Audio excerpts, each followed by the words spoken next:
हाय दोस्तों, कैसे हो? मैं हूँ डॉक्टर नवनीत कालरा और कई बार ज़िंदगी में बहुत छोटी-छोटी बातें ऐसी होती हैं जो आपको बहुत बड़ा सबक सिखा के जाती हैं और सीखना भी चाहिए, ठीक है? जैसे कि मैंने अपने वीडियोज़ में आपको बताया कि मैं अपनी लाइफ़ को मेरी हेल्थ रिलेटेड कोई इश्यू आया था जिसकी वजह से मैंने बहुत सारे स्टेप उठाए अपनी चीज़ों को ठीक करने के लिए और मैं हमेशा बोलता हूँ स्ट्रेस को दूर रखो, चाहे वो किसी भी वजह से हो। और दिल्ली जैसे शहर में सबसे बड़ा स्ट्रेस ट्रैफ़िक का है, पॉल्यूशन का है और डेली जो इतना हेक्टिक शेड्यूल्स हैं, है ना? डिस्टेंसेस इतने ज़्यादा हैं, तो ये बहुत ज़्यादा और इंसान पैसे के लिए इतना भाग रहा है कि उस भाग-दौड़ में उसका स्ट्रेस किस लेवल पे पहुँच जाता है और नतीजे क्या होते हैं, जो आप देख रहे हैं, हार्ट अटैक हो गया, ये हो गया। तो मेरी हेल्थ के साथ भी एक कुछ छोटा-मोटा इश्यू आया था, जिसकी वजह से मैंने काफ़ी चीज़ें बंद कर दी थी। मेरा अपना जो क्लिनिक है, अपना सेंटर है, काफ़ी बड़ा है जो कि ईस्ट उत्तम नगर मेट्रो स्टेशन के बिल्कुल पास में है, वॉकिंग डिस्टेंस पे है। मैं काफ़ी सालों से वहाँ क्लिनिक कर रहा था और करीब कोविड के बाद सारी स्थितियाँ चेंज हो गई, तो ऑनलाइन प्रैक्टिस चलती रही कोविड में।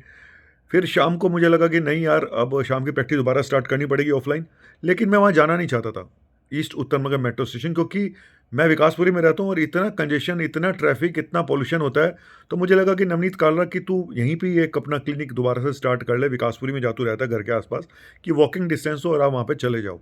हालाँकि इसके लिए मुझे बहुत ज़्यादा रेंट पे करना पड़ रहा था, रेंट भी बहुत ज़्यादा था और उसके अलावा और खर्चे बहुत होते हैं, जबकि मेरा अपना सेंटर वहाँ पे था और मुझे शाम को सिर्फ़ 2 घंटे बैठना होता है। फिर भी मैंने सोचा कि नहीं यार, कोई बात नहीं। हालाँकि मैं चाहता तो मैं किसी हॉस्पिटल में भी ओपीडी कर सकता था, जहाँ पे मुझे कुछ नहीं करना होता, स्टाफ भी मिलता है, हर चीज़ वहाँ पे होती है और लोग भी थोड़ा तमीज़ से पेश आते हैं वहाँ पे। समझ रहे हो मैं क्या कहना चाह रहा हूँ? क्लिनिक प्रैक्टिस जब मैंने यहाँ पे स्टार्ट करी तो मेरे पास सिर्फ 2 ही घंटे होते हैं क्योंकि मेरे पास और भी काम होते हैं ऑनलाइन। मेरे कोई पैशन भी है ज़िंदगी में, सिर्फ मैं अपने पैसों के लिए तो मैं नहीं भाग रहा हूँ पीछे-पीछे। तो मैं अपने पैशन भी साथ में लेके चलता हूँ और लोग उस पे कमेंट भी करते हैं कई बारी कि सर ये क्या कर रहे हो, वो क्या कर रहे हो? तो मैं किसी की सुनता नहीं हूँ।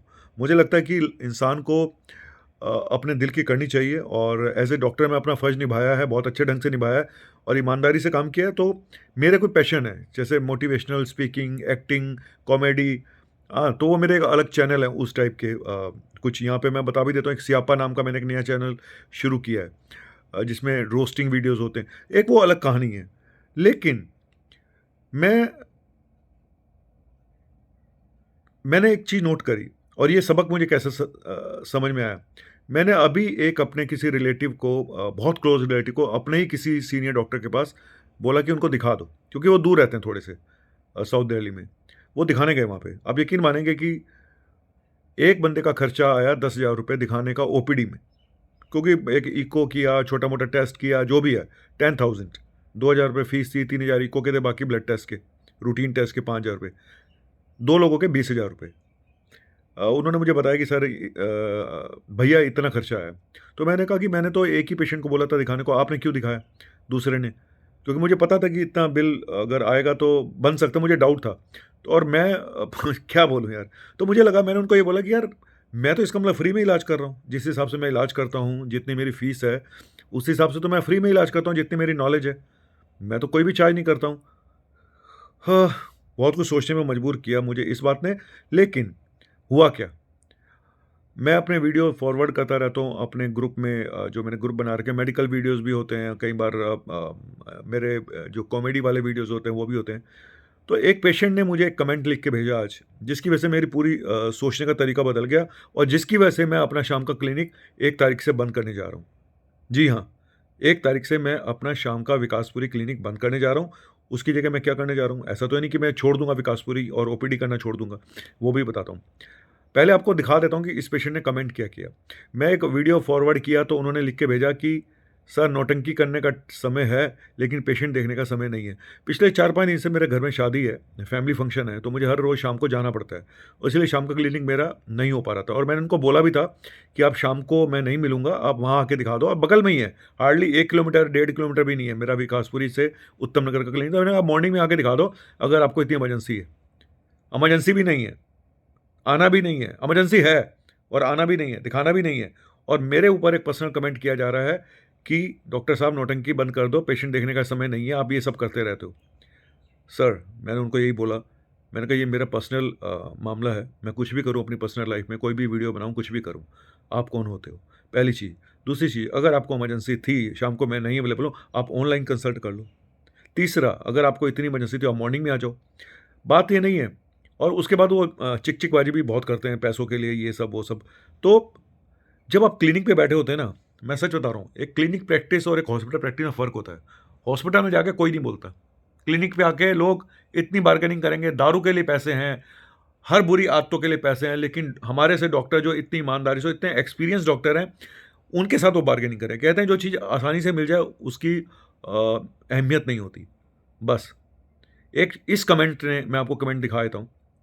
देखो, इस कमेंट ने मुझे सोचने का मेरा ढंग बदल दिया और मैं 1 तारीख से विकासपुरी का क्लिनिक नहीं करूँगा। मैं अपनी ओपीडी करूँगा यूके नर्सिंग होम में शाम को 6 से 8, जहाँ पे फ़ीस भी थोड़ी वहाँ से क्लिनिक से ज़्यादा होगी, क्योंकि हॉस्पिटल भी अपना हिस्सा लेता है, क्योंकि वो आपको फैसिलिटीज़ प्रोवाइड करता है। ठीक है? तो मुझे वहाँ पे जिसको भी दिखाना होगा वहाँ पे आना पड़ेगा यूके नर्सिंग होम में, शाम को 6 से 8, Monday to Friday. Sunday morning मैं अपॉइंटमेंट से देखूँगा, वो क्योंकि संडे का पता नहीं होता, तो संडे मैं अपॉइंटमेंट से देखूँगा। अब लोग कहेंगे सर आप बड़े इमोशनल हो, आपने दिल पे ले लिया। नहीं सर, दिल पे नहीं लिया। ज़िंदगी बदलना चाहता हूँ अपनी, और ऐसे लोगों से दूर रहना चाहता हूँ जो आपकी ज़िंदगी में नेगेटिविटी प्रोड्यूस करते हैं, भले ही आपका फाइनेंशियल लॉस भी क्यों ना हो। नेगेटिविटी और नेगेटिव लोगों से हमेशा दूर रहो, सच बता रहा हूँ। और ये डिसीज़न सिर्फ़ एक पेशेंट की वजह से नहीं है, ऐसे बहुत सारे पेशेंट हैं जो डॉक्टर की वैल्यू नहीं करते हैं, और जब मुसीबत आती है, और विंडो शॉपिंग बहुत करते हैं, स्मार्टनेस बहुत है ना? बार्गेनिंग करेंगे। अबे किराने की दुकान है क्या डॉक्टर की दुकान, जो बार्गेनिंग करने आ रहे हो? अगर आपको लगता है कि आपको सस्ता डॉक्टर चाहिए, तो सस्ते डॉक्टर भी हैं। धर्मशालाएँ सॉरी मंदिर में हैं, गुरुद्वारों में हैं, है ना? ₹15 ₹20 में इलाज हो रहा है, वहाँ क्यों नहीं जाते हो? आपको डॉक्टर भी अच्छा चाहिए, एक्सपीरियंस भी चाहिए, ईमानदार भी चाहिए, फीस भी नहीं देनी है। बाकी सब जगह आप पैसे बर्बाद करते हो अपने, रोज़ खड़े होके छोले-भटूरे खाओगे, रोज़ बाहर का मँगाओगे, तब तो तुम्हें कुछ नहीं होता, वो तो सस्ता है सब कुछ। अपनी हेल्थ खुद खराब करते हो और फिर डॉक्टर को गालियाँ देते हो। तो मैं सच बोलूँ तो मैं परेशान हो चुका हूँ इस दुनिया के रवैये से, और ठीक है, कुछ डॉक्टर गलत काम करते हैं, लेकिन पेशेंट भी ऐसे ही हैं, कुछ पेशेंट भी ऐसे ही हैं। तो मैं अब कुल मिला के अपनी लाइफ़ को किसी के लिए भी मैं कॉम्प्रोमाइज़ नहीं करूँगा। ये मेरा अडिग हूँ मैं अपनी इस बात पे, और आज के बाद मैं कोई इवनिंग क्लिनिक अपना नहीं करूँगा। अपना कोई क्लिनिक मतलब अपना अलग से। मैं सिर्फ़ इस हॉस्पिटल में ओपीडी करूँगा, और जिसको भी दिखाना है शाम को 6 से 8, मंडे टू फ्राइडे यहाँ पे आ सकता है। और अगर मेरे से कॉन्टैक्ट करना है तो मुझे व्हाट्सएप पे मैसेज करके अपॉइंटमेंट ले लीजिएगा तो ज़्यादा बेटर है, क्योंकि कई बार अगर कोई काम पड़ जाए शाम को तो मैं नहीं मिलूँगा, और आप बहुत दूर से आते हो तो आपको अपॉइंटमेंट ले लेना चाहिए मॉर्निंग में, मैसेज करके। डायरेक्ट फ़ोन ना करें, मुझे व्हाट्सएप पे मैसेज कर दें, मैं देख के टाइम बता देता हूँ और कन्फर्म कर देता हूँ। क्योंकि मैं किसी ऐप में बिलीव नहीं करता हूँ। बहुत सारे ऐप हैं जो आपको बोलते हैं, मुझे बोलते हैं कि जी आप ऐप के थ्रू अपॉइंटमेंट ले लो, ये कर लो, मैं नहीं करता हूँ। मैं सिर्फ़ यही बोलना चाहता हूँ कि लाइफ़ अपने हिसाब से जियो, ठीक है? अपनी लाइफ़ दूसरों के लिए खराब मत करो, और दुनिया क्या कहती है, इसकी परवाह मत करो। दुनिया वाले तो ना कुछ बोलेंगे। जिस दिन आप सफल हो जाते हो ना, उस दिन दुनिया आपके पीछे सलाम करती है, सच बताता हूँ। आज मेरा नया जो चैनल है स्यापा, मुझे 100% विश्वास है कि मैं बहुत कुछ करके दिखाऊँगा, क्योंकि मेरे जो सार्कास्टिक और जो रोस्टिंग वीडियोज़ हैं, वो समाज को एक आईना दिखाएँगे। वो खाली आलतू-फालतू नहीं होंगे, वहाँ पे मैसेज होगा हर वीडियो में। वो मेरा पैशन है। एक डॉक्टर क्या एक्टिंग नहीं कर सकता, एक डॉक्टर क्या कॉमेडी नहीं कर सकता, एक डॉक्टर क्या मोटिवेशन स्पीकर नहीं बन सकता, एक डॉक्टर क्या सिंगर नहीं बन सकता? क्या बात कर रहे हो यार? एक्टर मुख्यमंत्री बन सकता है, एक्टर मंत्री बन सकता है। सर, डॉक्टर कुछ भी कर सकता है। डॉक्टर एक्टर बन सकता है, लेकिन एक्टर डॉक्टर नहीं बन सकता, समझे? डॉक्टर सिंगर बन सकता है, लेकिन सिंगर डॉक्टर नहीं बन सकता। तो मैं सब कुछ कर सकता हूँ, लेकिन मेरा काम हर कोई नहीं कर सकता। ये मुझे गॉड गिफ्टेड है, और मैं इस ऐसे ही हूँ, ऐसे ही रहूँगा। जो मुझे आप लोग पसंद करें या ना करें, और मेरा मेडिकल वीडियोज़ का जो डॉक्टर नवनीत काला शो वीडियो मेरा चैनल है, वो ऐसे ही चलता रहेगा। जिसको नहीं पसंद है वो वहाँ आके देखे। जिसको मेरे बाकी वीडियो देखने हैं वो स्यापा स्यापा नाम से जो मैंने चैनल खोला है उस पे आए। तो मैं आपको कोई ज़ोर ज़बरदस्ती नहीं कर रहा हूँ। लेकिन मेरी पर्सनल लाइफ़ में मैं क्या करता हूँ उस पे अगर आप कमेंट करोगे, तो सर मैं आपसे दूर ही रहूँगा। और ये मेरा डिसीज़न बहुत अडिग है, और 1 फरवरी से, यानी कि अभी बस अगले महीने से मैं यूके नर्सिंग होम विकासपुरी में मिलूँगा, जो एम ब्लॉक में है, केरला स्कूल के सामने है। और शाम को 6 से 8 मंडे टू फ्राइडे। शनिवार को मैं नहीं देखूँगा शाम को पेशेंट, ठीक है? और दूसरा मेरा आखिरी सैटरडे संडे मैं अपने क्लिनिक बंद रखूँगा, सुबह का भी और शाम का भी। संडे तो वैसे ही बंद होता है, लेकिन महीने के लास्ट सैटरडे संडे को मैं क्लिनिक बंद रखूँगा। ज़िंदगी अपने लिए भी जीऊँगा और आपको भी बोलूँगा, अपनी ज़िंदगी जियो, अपने अंदर के बच्चे को मरने मत दो। आपकी बीमारियों का कारण ही यही है, आपकी थिंकिंग, आपकी नैरो माइंडेड जो अप्रोच है लाइफ़ में, आप सिर्फ़ खाते हो, सोते हो, बस खत्म, ठीक है? और बीमारियाँ पालते हो, फिर डॉक्टर के पास जाते हो। इससे ज़्यादा आपकी लाइफ़ में अगर नहीं, देखो कुछ लोगों की मजबूरियाँ हैं, वो तो मैं मानता हूँ, कुछ लोगों की मजबूरियाँ हैं, लेकिन कुछ लोग जीने का तरीका भूल चुके हैं। सिर्फ़ खाना-पीना, लोगों पे कमेंट करना और फालतू की बकवास करना, लोगों को जज करना, एनालाइज़ करना।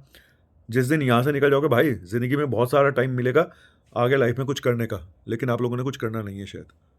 चलिए, थैंक यू वेरी मच। तो कई बार छोटी-छोटी बातें भी आपको ज़िंदगी के बड़े-बड़े सबक सिखा जाती हैं। आज का वीडियो ये था, एक पेशेंट के कमेंट ने मेरी ज़िंदगी चेंज कर दी। पहले भी ऐसा बहुत बार हुआ है, जब मैं बहुत कुछ सीखा हूँ अपनी लाइफ़ में और लाइफ़ को कूल करना चाहता हूँ यार, आसान करना चाहता हूँ, कॉम्प्लिकेटेड नहीं। इसीलिए मैं अब सारे हॉस्पिटल में जाना बंद कर दिया है। अपने एडमिशन भी मैं सिर्फ़ विकासपुरी में ही करता हूँ, सिर्फ़ इस वजह से कि मुझे पॉल्यूशन से निजात मिले, मुझे ट्रैफ़िक से निजात मिले। इतनी हिम्मत कौन कर पाता है भाई? पैसों के लिए लोग कुत्तों की तरह काम करते हैं सुबह से शाम तक। मैं भी करना चाहूँ रात के 2 बजे तक मैं कर सकता हूँ। इधर हॉस्पिटल, उस हॉस्पिटल, 2-4 लाख रुपए फालतू कमा सकता हूँ, लेकिन नहीं करूँगा। ज़िंदगी एक बार मिलती है भाई, दोबारा नहीं मिलेगी। कहते हैं ना, ज़िंदगी मिलेगी ना दोबारा। बस खत्म। थैंक यू, शुक्रिया। कड़वी बातें होती हैं लेकिन सच्ची होती हैं भाई। बाय। और हाँ, सच, मेरे सियापा चैनल को ज़रूर देखना। बहुत अच्छा कंटेंट है। आप सच में उसको आपको आनंद आएगा।